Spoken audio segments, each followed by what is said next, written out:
Hello, YouTube world. This is the Travel with T-Bone channel, and I'm going to do something a little bit different today. I'm going to make a video about League of Legends. League of Legends is one of my favorite video games, and the reason why I'm going to do it is because the state of the game is in a bit of a mess.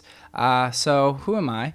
I've been playing League of Legends since about Season 1. I think it was Season 1 when they had the Summoner spell that would defend your turrets. And yeah, my cousin Leo introduced me to the game. I played it casually, I think, on his account, and then after a while I finally made an account, Inashi, and I made a few more, such as Inashi on the Korean server after I moved to Korea, Fanny J VD, and Fanny J's VD in China. And the reason why I played League of Legends is a very, very fun game, but I never actually got too high in the ladder. The highest I got was Silver 2, and I'm making this video because I was a Silver 2 player, and I'm considered what many would be casual, who's put a lot of time into the game, but, you know, had fun. The state of the game, I think, is in a very, very poor state, based on many decisions that are adding up and accumulating, sort of like the death of other online games, whether it be World of Warcraft or whatnot, where it's constant bad decisions that's caused the player base to move on. The first thing I would say is it's a lack of trust between Riot Games and its customers. Riot Games doesn't actually balance the game, but it's promised and promised for years and years to balance the game. But really, when they say that, it is just doublespeak. It's doublespeak saying, hey, we're actually going to add new content, and a new champion is going to be very overpowered, while another one is going to be nerfed into hell, and the game is always switching on and off. And so the meta goes around what Riot Games tailors the game to be. It does this to make the game more fresh and more fun, but at the same time, saying the game is going to be balanced and having a balanced team be the representative to the public by saying that is a bit deceptive and misleading, and gives a lot of people a frustration, especially myself, speaking from personal experience, that the game will never actually be balanced so every champion is viable. Some people like to say, oh, what about the game being an unsolvable puzzle? If they want to do that direction, then actually commit to that direction, not only in their actions, but in their PR, so there isn't confusion and frustration within the customer base that think, hey, they're lying to me. At least. Next is loss aversion. So going off of what Doublelift said, people would rather not lose $100 rather than gain $100, right? And as a teacher, an ESL teacher, this is so true. If you give little kids something, whether it's playing cards or junk to mess around with, like paper clips, whatever kind of crap, they do not want to give it back. They will hold on to it, and they will fight and fight and fight, because people don't want to lose something that they've already been given. And I think this really is a bad habit that Riot Games has gotten into. Like I just said, balancing the game, a big promise, and then it just takes it away and takes it away, introducing a lot of content, but it failing to actually deliver it as a deliverable. So this destroys customer confidence, because you get it, then you're taken away. That's that loss aversion once again. So a classic is the Magma Chamber. If you guys remember, Magma Chamber is an old one. Sandbox mode. Voice communication, Dominion home mode, here it comes, there it goes. The original Twisted Tree line being replaced by a new Twisted Tree line, and just constant give and take aways, such as champion reworks. So one thing I've thought about is they rework a lot of champions from a very simple sort of champion to a very complex skill shot oriented champion to balance the game, when there's other games such as Smash Brothers where it's not a lot of complicated skill shots, but the game is still very, very balanced, especially Melee. The next thing I think Riot really did a number on the community with, and drove a lot of people away, was Riot Lite, voice communication, and sandbox. If you don't remember, Riot Lite was trying to purge the community of all things toxic, so people would be getting banned and they can't play the game because they're angry. This is absolutely ludicrous as an idea because, frankly, most people are not angry all the time, but they have something that makes them angry. And I think a lot of people play video games because they're angry and they want to have a fun time. And purging these people that for being upset with whatever else is going on in their own lives is a bit of horseshit when you're trying to play a game to have fun and make your own life feel better. And then to compound on top of that, the two modes, such as sandbox mode and voice communication, were not included in the game for the longest time because they were too toxic. The community was too toxic to handle it, right? You can't really handle it. You're too toxic. So as a PR thing, this is a massive stunt. How insulting is it to your customers to say, I'm sorry, you're such horrible people that you can't have nice things, and you'll make the game worse if you give you things that will make playing the game easier and allow you to learn faster. Like, holy fuck, what a slap in the face. And for me, this is when I really started losing faith in the company itself, because I just thought, holy shit. Like, I can't believe it. Like, it's just such a preposterous idea to attack your customers, the people that are paying you to play the game, and tell them to stop playing the game because they're in a bad mood. Like, Jesus Christ. Next. Let's go to Riot and the game. Patches in the game are overwhelming, and I don't even read them. The time it takes to read a patch these days is just massive. It's too much. It's way, way, way, way too much. And the worst part is I know that I have to do something to actually know what's going on in the game, because it goes back to that risk aversion sort of thing. I don't want to lose. Losing makes me feel like shit. And since the game is never going to actually be balanced, as I said earlier, and it's just new content being created, if I don't know what the new content is that's absolutely broken, I'm going to get completely smashed and have a shitty time playing the game. So, making me more upset. So I have to actually be giving more time to the game just to stay relevant. And I don't really have that extra time. Now, I see high elo streamers such as Skara or Void Boy who are saying they love all the new content because it is making the game fresh. Now, for a casual like myself, I think the extra content is absolutely punishing since the changes are way too rapid, and it feels like I'm in the Greek myth of Sisyphus.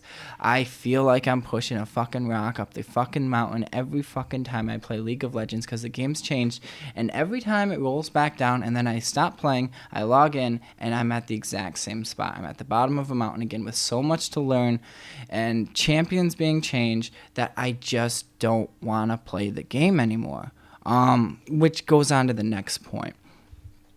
I'm moving on with my life, and I think many people are moving on with their lives. This game is around 10 years old. When I started, I was probably 18 or 19, and I was much younger. I was in college, and I had a lot more time to play the game. As we get older, graduate school, we have more responsibilities, more things we have to do, whether it's a wife, family, graduate school, whatever it is. People have these things they have to do. So here's a question to Riot Games, and this is a serious one. Get ready for it.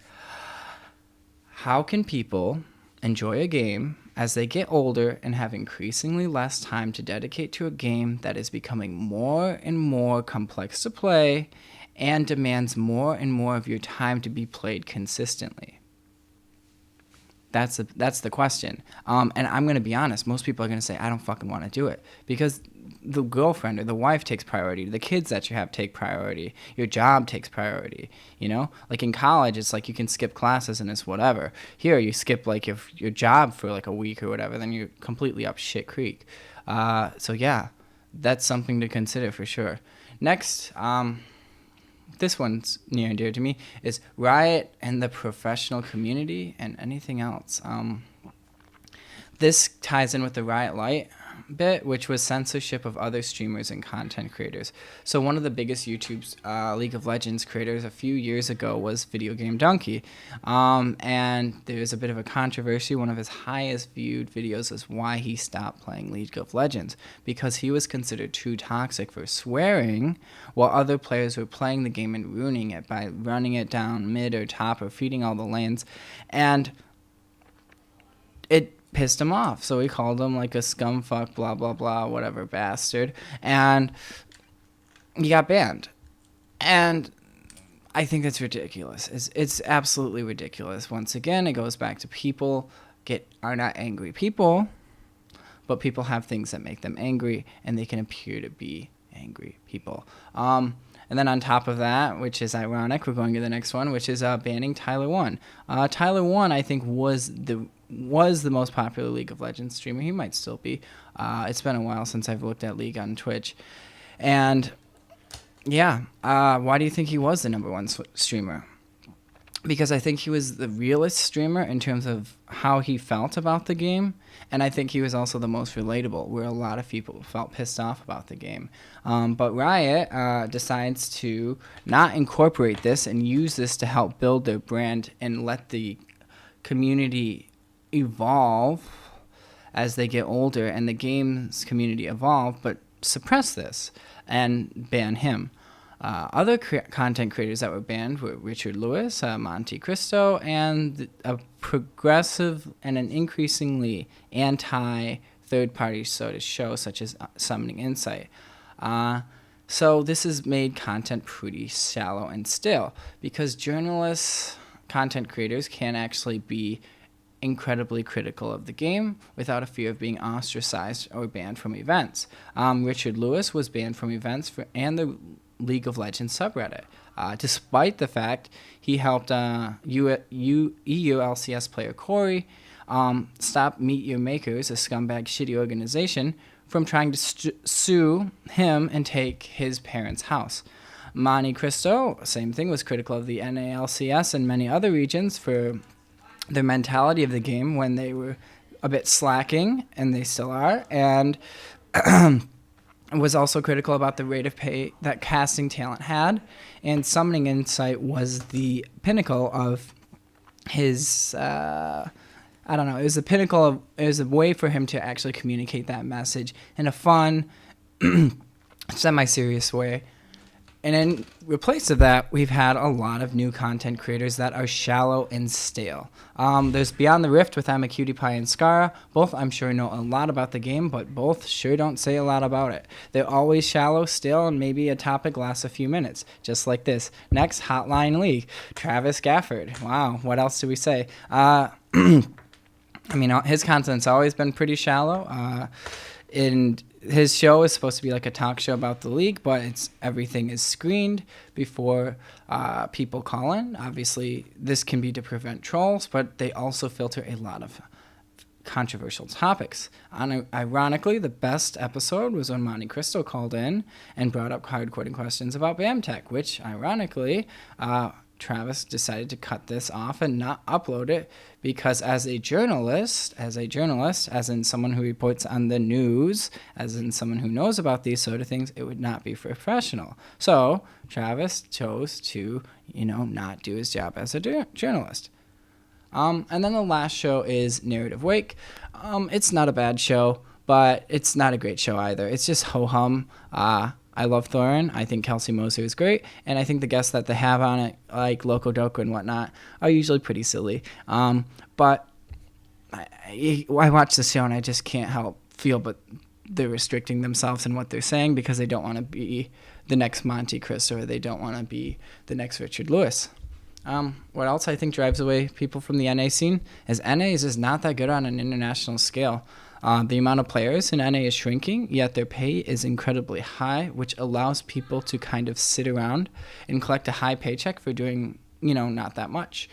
In my opinion, this is from the outside looking in. And you can see it with teams such as Sneaky and whatnot getting benched and many people getting benched. This split. And then if it reminds me of early skateboarding. If you want to such as the World Industries skateboard company, and how much they paid their skateboarders. If you want to know more about that, watch the documentary "The Man Who Sold the World." Last few are streamers are a bit out of touch with the community. Voyboy was saying, I like the ability to learn 50 champions at the same time, in a twit longer response to Doublelift. And by admitting this, honestly, you're the 1%, buddy. Like, most players are, it's so out of touch with most players. Most players, I think, like the one tricks or something like that, because most players can only handle 1 or 2 champions at best and have a cursory understanding of how to actually use them, because the game is constantly shifting and constantly demanding players to spend more time to learn more and more complicated questions. And then finally, my last one is the game has lost its identity. And I think what I mean by that is the game it wants to be Dota 2 for some stupid reason. It really wants to be dark, with every single new champion being so fucking serious and so fucking lame. Like, it's just, what the hell? It is just a what the hell sort of thing, where the old Scion, for example, is very funny and a bit of a silly, Arnold Schwarzenegger sort of gag, where he'd, like, get to the chopper and, like, he'd say it in this, like, goofy voice. The old Tarek was very, like, kind of friendly, very fabulous. I loved it, and I thought he was great. And then the same with, like, the new Akali. It goes from, like, something that's kind of modest, like, okay, you're an assassin, to, like, this, like, super pissed off sort of dark sort of shit. Like, it's all so fucking emo. Like, goddamn. Like, let the game be fun. Let the champions be fun. Let them have a lighthearted mood instead of everything being so goddamn dark. Which I think is why so many people are moving away to Fortnite, because frankly, it looks colorful, it looks fun, and it looks like a good time. Well, when I look at League of Legends, I just think, fuck, like, geez, are these, like, cut my wrists? It's so fucking depressing. Anyway, yeah, that's pushing people away. It's just so dark. It's just so dark. Like, make it fun and make it happy again. What happened? You don't need to be Dota. Jesus. Like, just be your own thing. Anyway, that's all I can say about the League of Legends game. People are going to say, well, you hate the game, stop playing it. No, I really loved the game. And I thought the game was at its best when it was at about Season 3 or Season 4. That's when I played it the absolute most. It was just silly. It was fun. I don't know. The game wasn't always changing. It changed at the end of the season. And it was in a happy place where it was easy for anyone to get in. And it was at a place where it felt hardcore enough where you could see people make ridiculous outplays based on their skill. Like, there's Faker's 1v1 against Ryu, or just watching the old Samsung White team. Holy moly, they were so ridiculously good. Just steamroll everyone, because Imp and just the whole team was just so badass. And that's what I loved. That's what I absolutely loved, when you could be that star, or you could just be that casual at the same time and have a great time, regardless of whatever it was. Anyway, that's all for now. Thanks for watching. This is a long video. And if you liked it, give me a like. If you disagree, put why you disagree. If you agree, thank you. Please put what you agree with. And what were some of the best experiences you had when playing League of Legends? Was it with your friends? Was it with your family? Was it just doing the solo queue grind? Whatever it is, yeah, feel free to leave that in the comments too. Anyway, that's all for now. See ya. Bye.